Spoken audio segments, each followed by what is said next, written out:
దేని కొరకు ఈ సభ చేస్తున్నారు అసలు?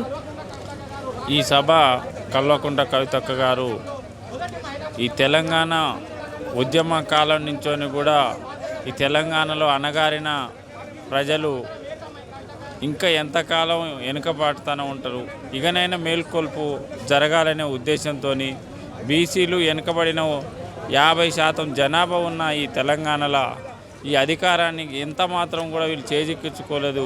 ఇకనైనా మేల్కొల్పి ఈ సభ ద్వారా సబ్బండ కులాలని వాళ్ళ వెనుకబాటుతనాన్ని ముందు తీసుకుపోవాలనే ఉద్దేశంతో ఈ సభ నిర్వహిస్తారని మేము కోరుకుంటున్నాం. సామాజిక న్యాయ తెలంగాణ అన్నారు, అంటే తెలంగాణ న్యాయం లేదన్నట్ట. మీ టైటిల్ ఉద్దేశం ఏంటి? ఈ సామాజిక న్యాయం అంటే ధనవంతులు గాను, బీదవాళ్ళు కడిబీదవాళ్ళుగానే ఉంటున్నారు.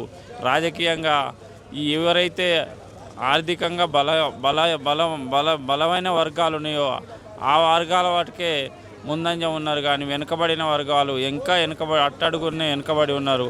కాబట్టి ఇది అందరికీ సామాజిక న్యాయం జరగాలనే ఉద్దేశంతోనే ఈ కార్యక్రమాన్ని ఏర్పాటు చేసి ఈ మీటింగ్ ద్వారా అందరికీ కూడా సామాజిక న్యాయం జరగాలి. ప్రతి వెనుకబడిన కులాలు, బీసీ కులాలు, అగ్రవర్ణాల అణగదొక్కుడుకు గురైన కులాలని మేల్కొల్పనే ఉద్దేశంతో మీటింగ్ చేస్తుందని మేము కోరుకుంటున్నాం. గద్దెక్కే ముందు అందరూ ఇదే చెప్తారుగా, మేము న్యాయం చేస్తాం వెనుకబడ్డ కులాలకని.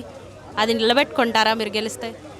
అక్కగారు ఒకటే చెప్తుంది, 50% ఉన్న బీసీలకు వాళ్ళ రిజర్వేషన్ కల్పిస్తూ అంటున్నది. ఆ రిజర్వేషన్ ప్రకారమైన మనకు రావాల్సిన హక్కుగా ఆ సీట్లని మనం సాధించుకొని మనం అసెంబ్లీలో కొట్లాడటానికి అవకాశం ఉందని మేము కోరుకుంటున్నాం.